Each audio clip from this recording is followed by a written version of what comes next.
This is Camp Hacker. Come find our show notes and our blog for camp directors and leaders at camphacker.tv.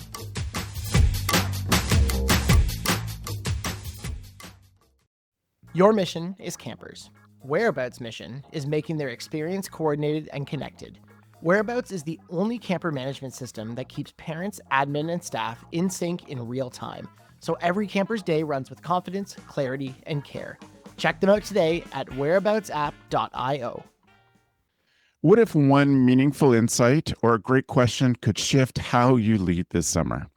Welcome to Intentionally Intentional Leaders, a Go Camp Pro podcast, brought to you by our Resilience Camp Blueprint Diagnostic, a free tool to help you reclaim time, reignite your purpose, and build your resilience at camp. You can take it at camp.mba/Travis.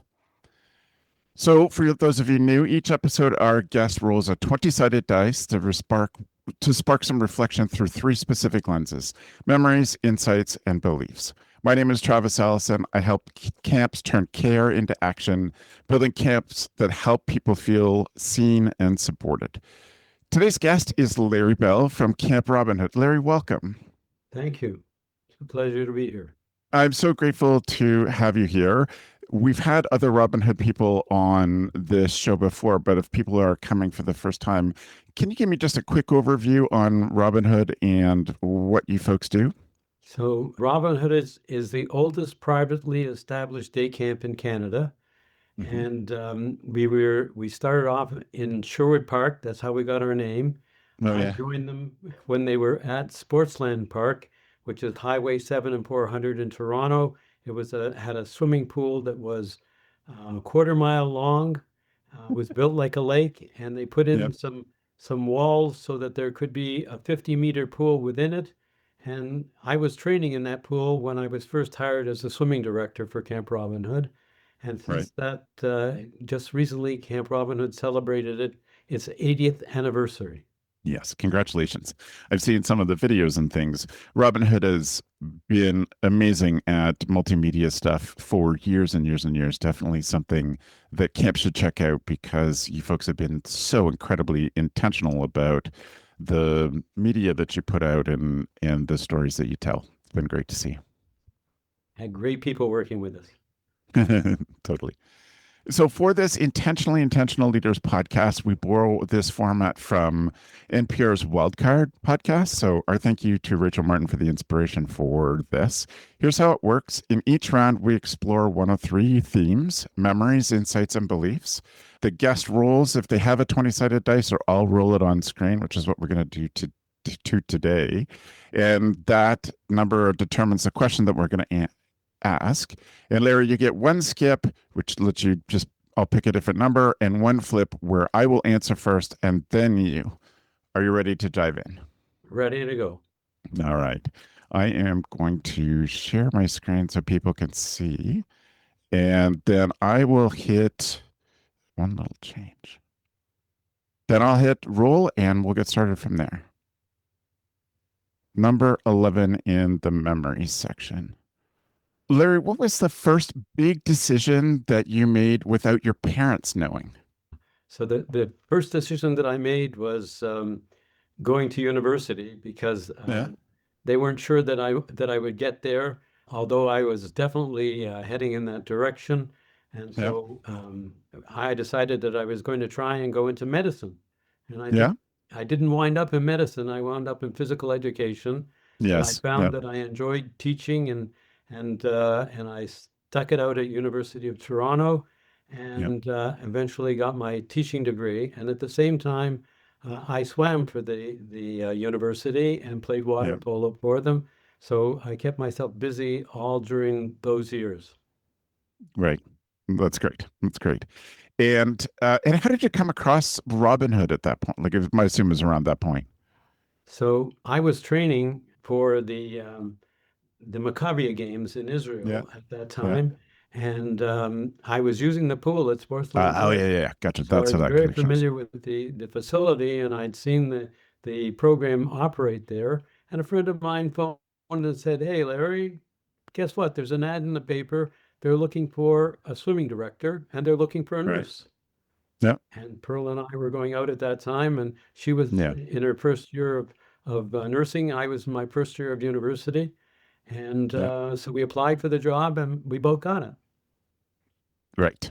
That's great. It was shortly after a year later, that they asked me to be the director. Oh yeah. A quick rise in your profession. It was a surprise, and I guess you had to be in the right place at the right time, Yeah. because they needed somebody that they trusted to be there, Mhm. and I got the job. Right. That's great. Thank you. The next question in our memory section is question number 4. What is a vivid memory, Larry, you have of your grandparents or another elder in your life? I was very fortunate to have 3 grandparents Mhm. active in my Mhm. life. A couple, one of them, the grandmother and grandfather came from Poland, and Yeah. so they were getting established here in Canada. My mother came along with them to Canada, and my grandfather started off as a tailor for Eaton's Canada. Oh yeah. And they didn't speak a great deal of English, but they were certainly very welcoming. And so regularly for services on a Friday night, we would be there with other family, and Yeah. they impacted my life greatly. So much so that our home here is kosher. In other words, Yeah. we have separate plates. The meats that we have been koshered and so on. Yeah. And that was the only way my grandparents would come to eat at my home. So we Right. made sure that our home was open to them, and so Yeah. they were important. And my father's mother, Mhm. my father lost his father when he was a young man, maybe about 12 or 13, and his Mhm. mother, who had 5 children, had to look after the family and deal with them. So all those young guys had to go out to be able to work. So my Yeah. grandmother was very, very strong in Mhm. how she handled things and what she expected, and how she wanted us to be able to deal with day to day with her to make her Yeah. life a little bit easier. Yeah. So it was quite an interesting time in my life. Well, it's such a privilege to get to spend so much time with the 3 of them too. Absolutely, yes. Yeah. I was lucky We're enough to very fortunate. I spent a lot of time with my grandparents too, and I'm always grateful for that. Okay, next question. Question number 8. When you think about Robinhood, and I'm going to assume we're talking about the new site, but what's a place at camp that taught you the most about risk and responsibility in the job of being a camp owner? So every day was something that made us think about what needed to be done. You have to be alert, I think, all of the time to be able to make sure that kids are safe, and that we're providing the kind of program that we should be providing. So being ready for it and working at it made things easier for us. So I remember right at the beginning, when we didn't have many of the machines that we have now, all we had Yeah, basically was a typewriter back then. We didn't yeah, even have good copy machines, trying to yeah, get materials prepared so that the staff would know what to be able to do in different circumstances. And so it was a real challenge to be able to deal with communication. It wasn't as it is today. yeah, So we had to work very hard at making sure that everything was taken care of. And we also had to make sure that all of the staff were aware of the needs of the kids. So yeah, without a yeah, database, we were preparing yes, notes that had to be transferred from person to person yeah, to be able to get the information across to make sure that the kids were safe. So mm, it was a very challenging period in our life, but one that was most enjoyable. And camping, even at that time, for us was it was great. yeah, It was something that possessed us. yeah.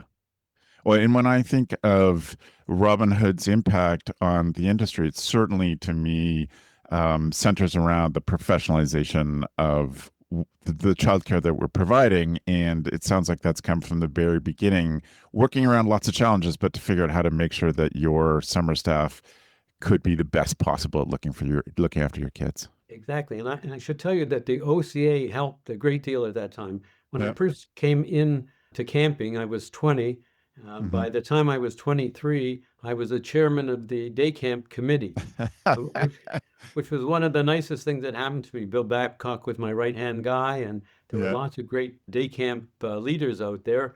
And we Yeah. would get together just as a group to be able to discuss issues and what have you. And my involvement in the association expanded from that time. But that was a very important time of my life because it gave me connections. It hooked me up with people within the organization and allowed me to use ideas that they gave me, and it gave me an opportunity to put my ideas out there so that they might have a chance to be able to deal with them. Right. Right. Thinking back to to those times at Robin Hood when you're trying to make these steps to make sure everybody could be cared for, what were some of the first things that you did in training to just move from playing games and teaching swimming into the kind of care that Robin Hood's known for? Well, we started out with behavior of children so that they had to understand the children that they would be dealing with at the different Yeah. age levels. And Yeah. so, planning for them to be able to do that rather than lecturing at them, but involve them in the discussions so that they had their questions answered and they could feel confident when they got out in the field. And that helped us an awful lot in terms of being able to get them involved. They felt a little bit of ownership, and I think if I had to Yeah. talk about ownership, that's the key to, I think, our success, at least in the era that I was involved. That having them feel like they were answering the questions and Yeah. taking ownership on everything that they were dealing with. Right. Right. I've been thinking a lot this year in particular about how camps I've been thinking about how we get camps to continue on and be a part of what's available to families. One of the parts of that I've been thinking a lot, I think echoes that the way you chose to do that. I think that we as year-round leaders in camp should be better at saying why we do things at camp. And so that, well, first of all, of course, to get rid of that major annoyance of every camp director when somebody says, but we've always done it this way, which is usually not the case. But just so there are more people who understand the depths of camp.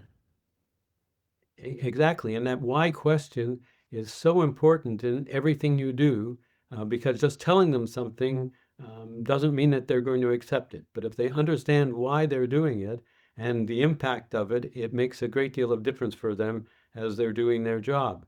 It doesn't matter what level they're doing, the counseling, the unit head, an Yeah. administrator, they all have to be aware of those kinds of issues. So we try and put it out there to make sure that they're getting those answers. Yeah.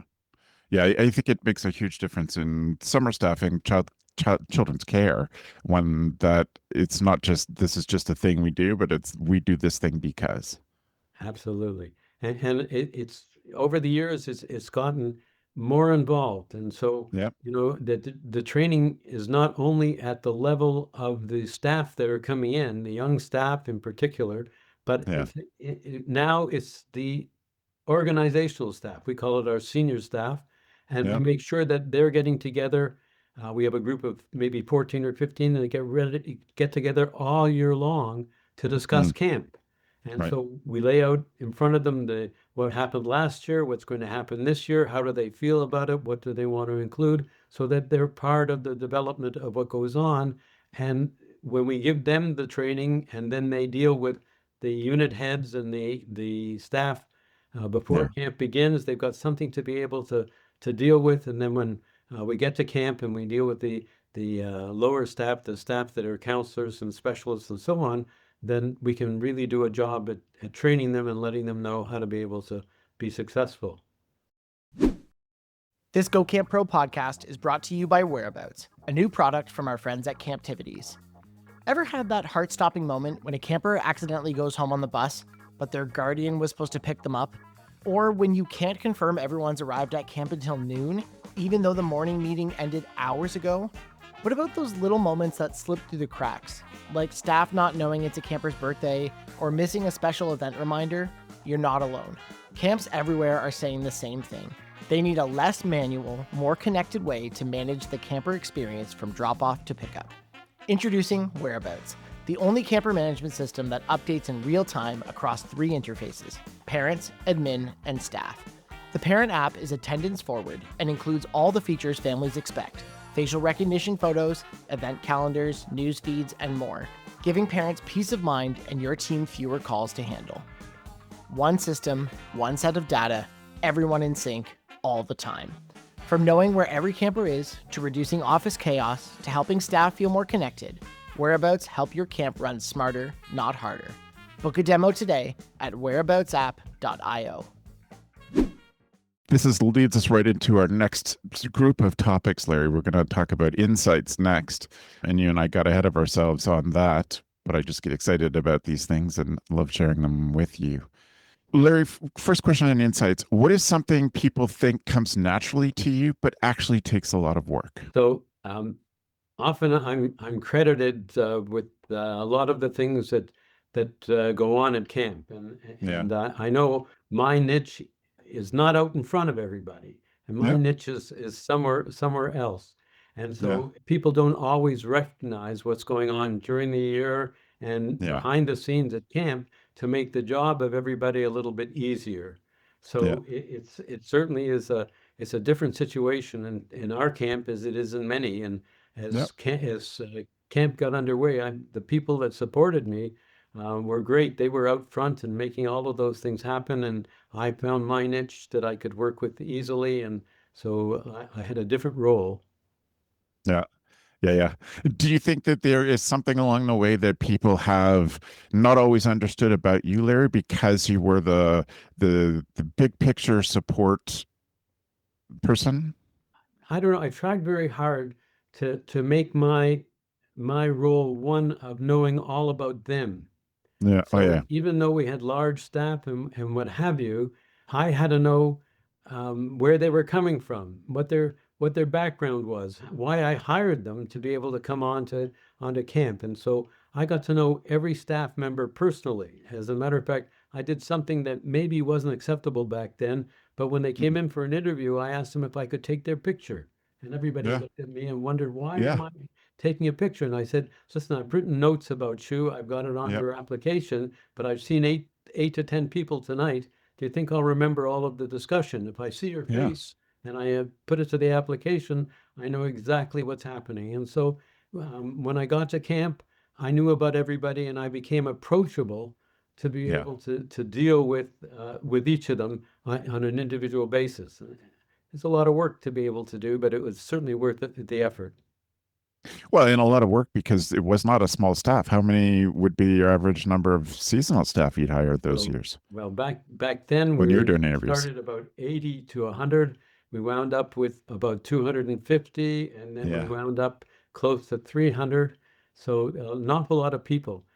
And I might add, I also made sure, and I recommended to our staff that we do the same thing, that we try and communicate with every one of them personally during the summer, just to ask them how they're doing, to get a feeling for what's going on, what's happening in your life. You know, how is camp going, and just simple questions as to what what's happening. Yeah. And when camp gets so busy and people have a lot of stress about things and they're getting, it's always surprises and they're getting pulled on lots of pressure. That's something I've been recommending forever, is to be intentional and make sure you have just a hi, how are you? How are things really going conversation with certainly your direct people that you're supporting, but as many people as possible as director. Exactly. And we introduced what we called a PPG, a Personal Progress Report, PPR. So that they would be out there, so that we felt that was one of the best ways to be able to do it.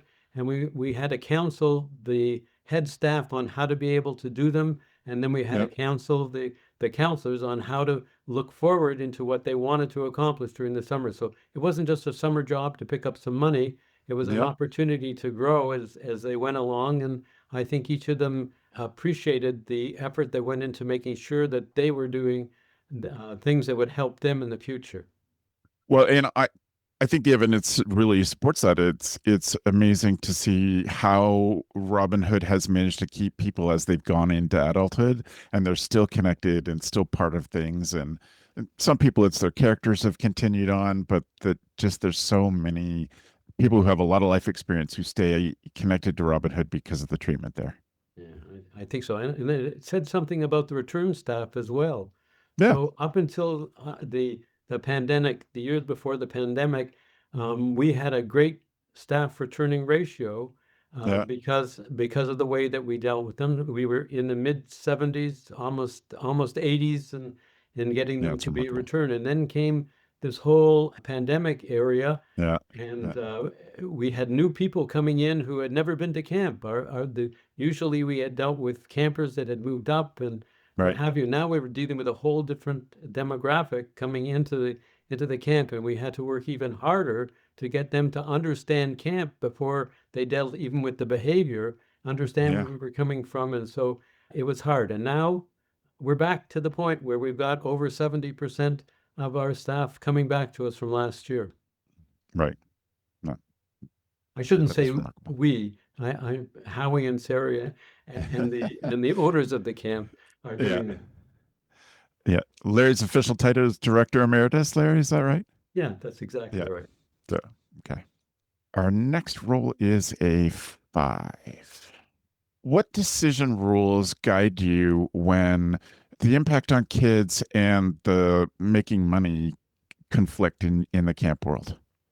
So if you want to talk to me personally, the money was never a factor. It was Right. doing Yeah. what was necessary to make it go. But of course, you have to run a business, and Yeah. Yeah. It's got to so keep going. yeah. So we had to be careful on how we did things, but program was not an area that we skimped on. And Hmm. so we made sure that everything that the kids needed to make them enjoy camp and also to make them safe Yeah. were looked into. So we spent a lot of time looking at facility and making sure all of those things were in good shape. And then the next thing was looking at our spreadsheet to make sure that we were covering the things that were necessary to be able to do, and that we'd have enough funds to be able to get into the next year and make some improvements, because year to year, that's been a tradition with us. We found Yeah. something that has allowed us to make the facility even better for the kids that are coming and safer. Yeah. Yeah. Yeah. So it's a 19 on the die. Oh, that's interesting. What do you believe now, Larry, about the partnership between camps and parents that you didn't necessarily believe earlier in your career? Well, I could say it certainly has shifted a great deal. Yeah. In the early years, dealing with the parents was not particularly difficult.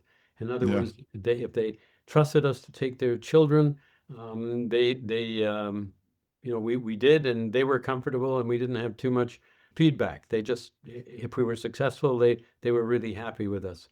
Yeah. Today, it's a lot more complex in terms of Yeah. dealing with those parents. And so the expectation on the parents is that we're going to do the job for them. Mm. And I don't Okay. mean that in a negative way, but Yeah. they feel Yeah. that they trusted us, and so we better do it. And Okay. they abdicated from where they might be, and so we had more trouble trying to deal with some of the issues with their children, and the way Mm. they protected them in order to make camp successful. And one of the things that parents didn't realize, that they're fighting the battle for their children Mm. and wanting to make sure their children had the very best without Yeah. looking at allowing their children to grow.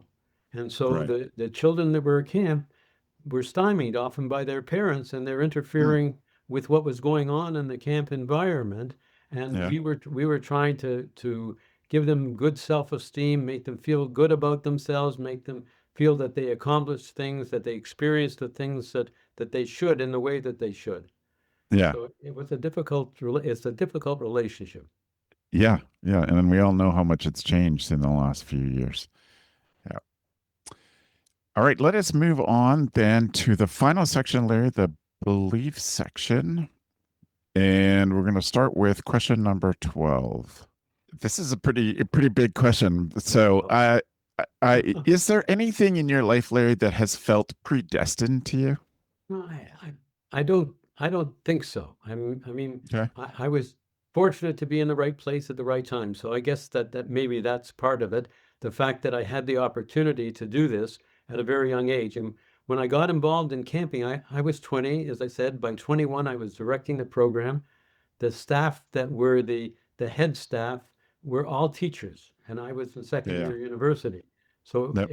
it Yeah. was a real challenge, to be able to do that. And I had to work at it to be able to create things. I knew nothing about finance, and Right. so my partners left me in the breach. I mean, I did camp.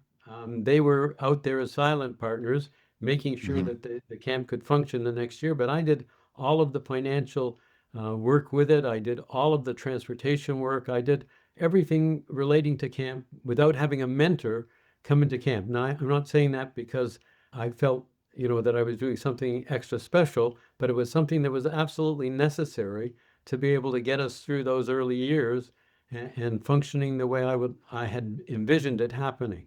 So I've been very fortunate in my life. My family has supported me throughout camp. Yep. Michelle and Sari have been helpful in everything that's gone on. Michelle has moved to the other areas, but Sari has stayed with camping, and Yeah. she and Howie have, I think, moved camp ahead well. Yeah. Not predestined. Not predestined. I gotcha. Question number 2. Oh, this is really interesting because it aligns with something that Robin Hood's really well known for. Lair, where do you think technology should be invisible at camp, and where should it be front and center? So that's a very good question. The technology needs to be there to be able to support everything that we do. Today, having all that technology means that we can provide all kinds of resources for people to be able to work with. It's there. It's simple to be able to get at. We're well organized. So if we need information, we get it almost immediately. If we need to talk to parents, we know exactly what's happened. We keep records of the discussions that we've had and so on. And so that's really important. Out front, I don't know that the staff really recognizes all of the technology that's Yeah. out there. They know things are organized for them. They know that the program is scheduled for them. They know where they're going. They know what their job is. They have the job descriptions that we spent time creating and so on. And so they're not fully aware of all of those other things that are going on. It's transparent to them, which I think is the most important thing. Right. Right. And I think about the size of your program and all of the things that all the moving pieces to set that up. Robin Hood's very well known. I know lots of folks come to you for help on coordinating the buses and where kids get picked up. And because you're doing so much busing for the size of the camp, I imagine for a camp counselor who's just starting trying to do, I've got 8 kids and I've still got 8 kids, that some of the big pieces of that just wouldn't rise to their notice. Absolutely. And we used to do them by paper maps to do the Yep. transportation. So I used to Yep. get a Pearlies, and I would take them out of the big book that they had, and I would create ways to be able to find out where all the homes were so that I could do routes for them. Yeah. And when the day came for the transportation, I handed the maps and the route because it took the people in the office 21 man days to type a set Yeah. of routes, and Right. they were only with carbon paper. So if they Yeah. were changed, we had to then cross out and add in and do whatever. But it was a major job back then, and Yep. it's been so much easier. Howie and Terry have invested in technology to the point that transportation is done by an app that they've got, Yep. Yep. and they've been kind enough to name it the Larry app. Yes. Yeah.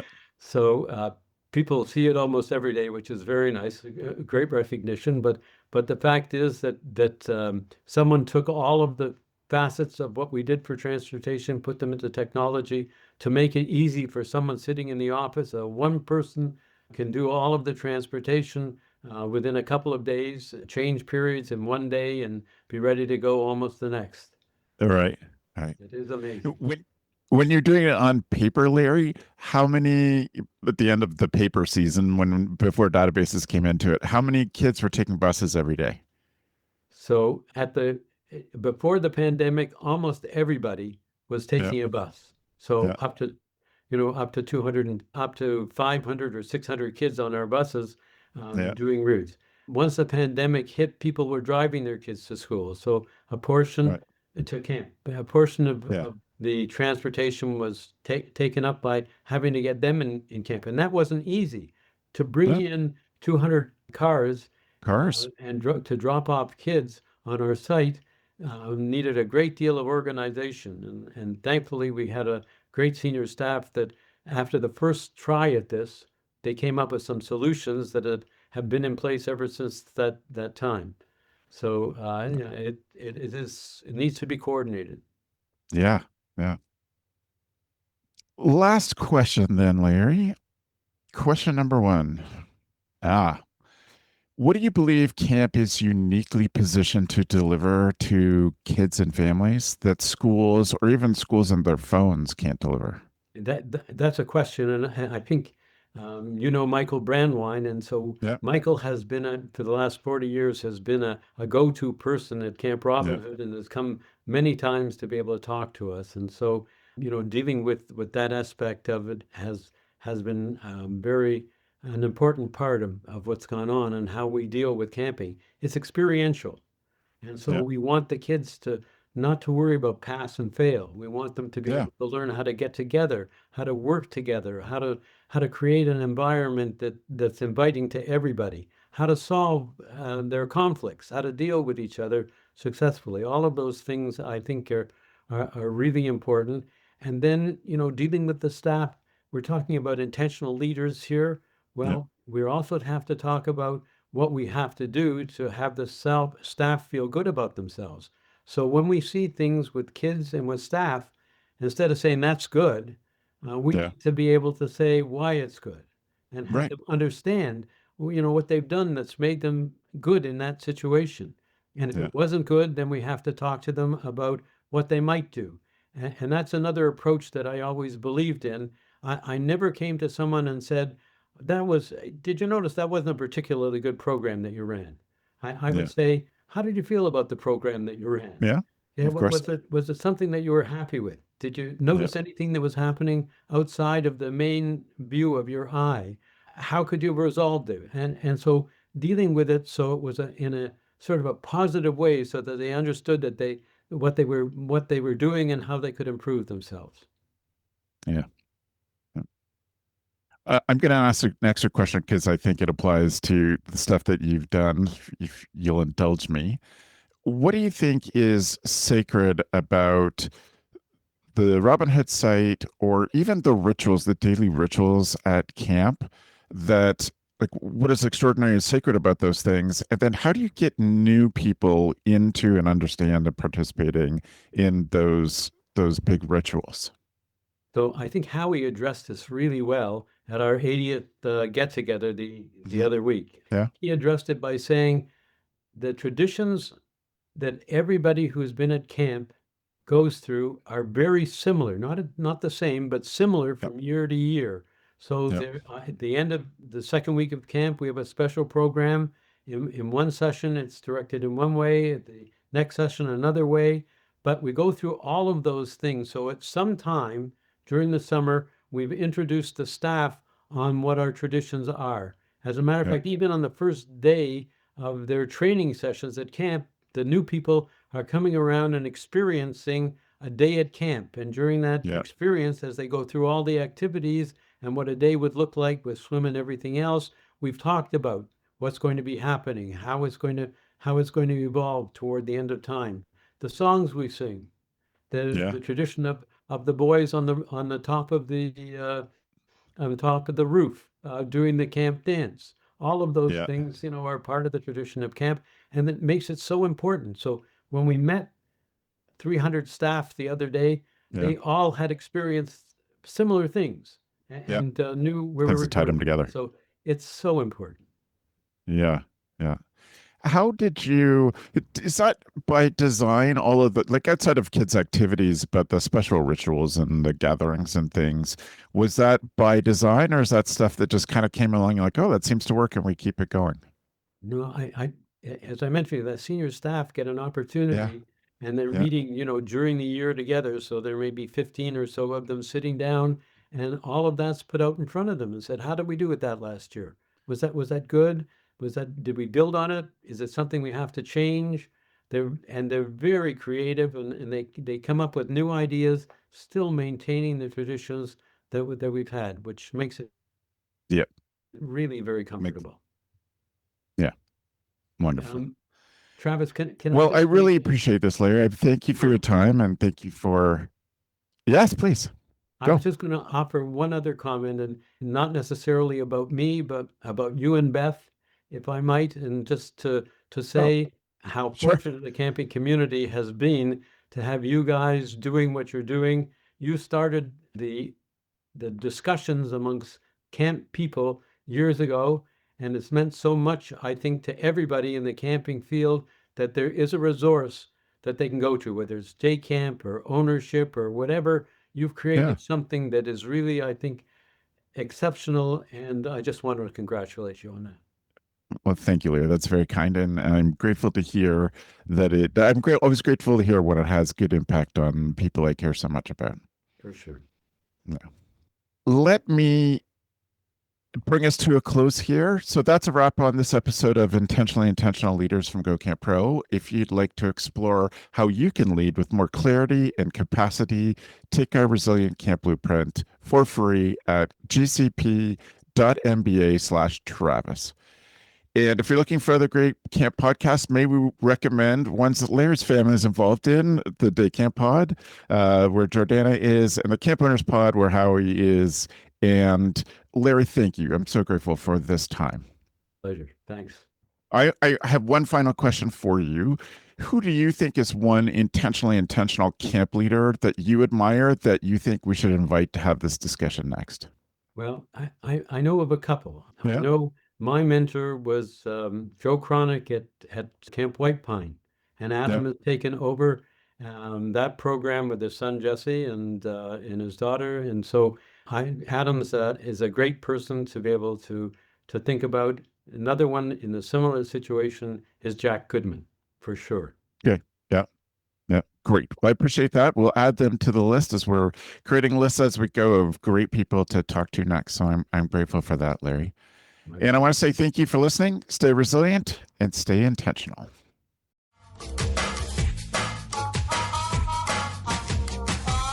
The Camp Hacker podcast is brought to you by Beth and Travis Allison, summer camp leadership training and marketing consultants. Thanks for listening.